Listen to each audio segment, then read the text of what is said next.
नमस्कार, मैं हूं आशुतोष और आप देख रहे हैं टेलीकास्ट न्यूज। राजधानी पटना की सड़कों पर आज छात्रों का हुजूम उमड़ पड़ा।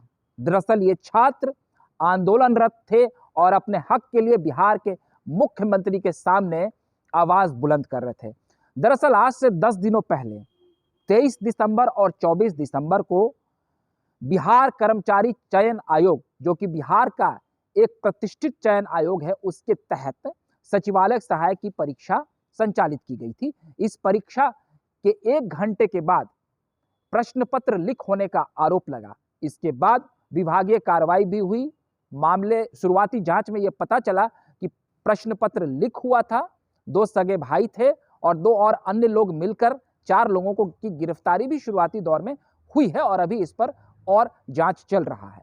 तो उन लोगों इस प्रश्न पत्र के लीक होने की बात शुरुआती जांच में निकलकर सामने आई और एक परीक्षा के एक प्रश्न पत्र को रद्द किया गया। लेकिन अब इस पर छात्र यह मांग कर रहे हैं कि इसमें 2 दिनों में और जितनी भी पालियों की, तीनों पालियों की जो परीक्षा हुई है, उस सभी परीक्षाओं को स्थगित किया जाए।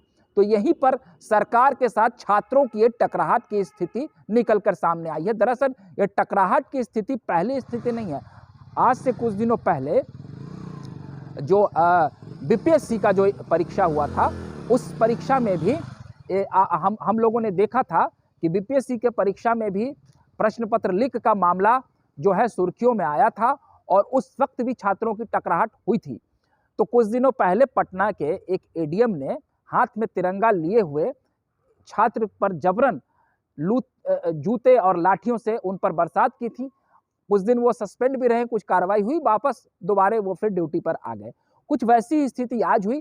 छात्रों की जमकर कुटाई हुई, जमकर पिटाई हुई। दरअसल जो ये छात्र थे वो हजारों की संख्या में परीक्षा पत्र को रद्द कराने की मांग लिए पटना यूनिवर्सिटी से निकले और उसके बाद वो मुसल्लापुर हाट के रास्ते बाकरगंज घुसे और वहां से कारगिल चौक पहुंचकर गांधी मैदान में सभा में तब्दील होना था और उसके बाद वहां पर मौर्य होटल के पास जेपी गोलंबर तक उन्हें जाकर इसे सभा में तब्दील कर इस आंदोलन को खत्म करना था, जैसा प्रशासनिक महकमे के लोग कह रहे हैं। मगर छात्रों ने अपना रूट डाइवर्ट कर दिया और वो फिर एग्जीबिशन रोड से घुसकर डाक बंगला पहुंच गए और डाक बंगला में जाम की स्थिति बना दी। तो इससे जो प्रशासन के लोग हैं, प्रशासनिक तंत्र और प्रशासनिक महकमा आवेश में आ गया और छात्रों को दौड़ा कर इतनी कुटाई हुई मानो वो कोई उग्रवादी हो।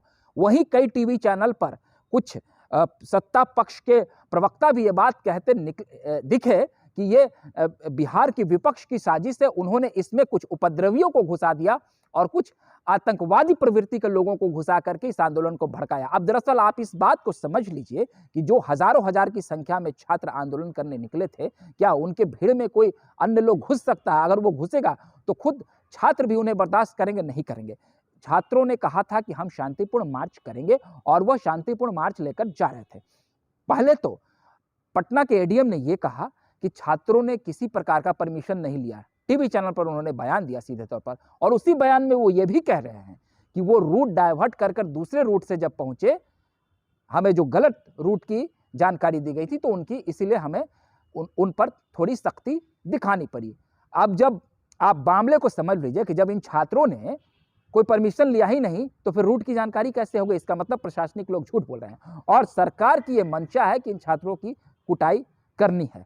हाल के दिनों में जो सत्ता पक्ष के लोग ये दावा कर रहे हैं कि हम रोजगार की दिशा में कई अच्छे काम कर रहे हैं, नई कीर्तिमान स्थापित कर रहे हैं, लेकिन जब एक छात्र अपने हक के लिए और वो परीक्षा स्थगित करने के लिए सड़क पर निकला है तो आखिर सरकार इस पर पूरी तरीके से सफाई क्यों नहीं पेश कर रही है? या सरकार अगर दोबारा परीक्षा संचालित करेगी तो उस पर अतिरिक्त आर्थिक बोझ पड़ेगा? बिल्कुल नहीं। छात्रों ने अपना रेल का किराया लगाया, अपना समय दिया और उनके जो पैसे खर्च हुए बावजूद उसके वो यह मांग कर रहे हैं कि निष्पक्ष तरीके से इस परीक्षा को दोबारा संचालित किया जाए। तो इतनी सी मांग सरकार क्यों नहीं मान रही है? दरअसल आज जिस तरीके से छात्रों की पिटाई हुई उसकी जितनी निंदा की जाए वो कम है और सरकारी महकमों को छात्रों की इन आवाजों को सुनना ही चाहिए। हम अपने चैनल के माध्यम से यह अपील करना चाहते हैं और हम ये भी चाहते हैं कि छात्र इसी तरह से शांतिपूर्ण तरीके से अपना प्रदर्शन करें। छात्र को का जो जीवन होता है कांटों भरा रहता है और उन्हें संघर्षों के रास्ते अपना करियर बनाना रहता है, तो वो छात्र पढ़ाई लिखाई पर विशेष ध्यान देते हैं, न कि उनको ये आंदोलन करके कोई नेता बनना उनका शौक होगा। इसलिए सरकार उनकी मांगों को सुने और जल्द से जल्द इस मामले की निपटारा हो जाए। अगर आपको हमारा ये वीडियो अच्छा लगा हो तो कृपया कर लाइक, सब्सक्राइब और शेयर करें। अगली बार हम फिर नए वीडियो के साथ हाजिर रहेंगे और इसी तरह से छात्रों की समस्या को उठाते रहेंगे। तब तक के लिए आप हमें इजाजत दीजिए। बहुत बहुत धन्यवाद।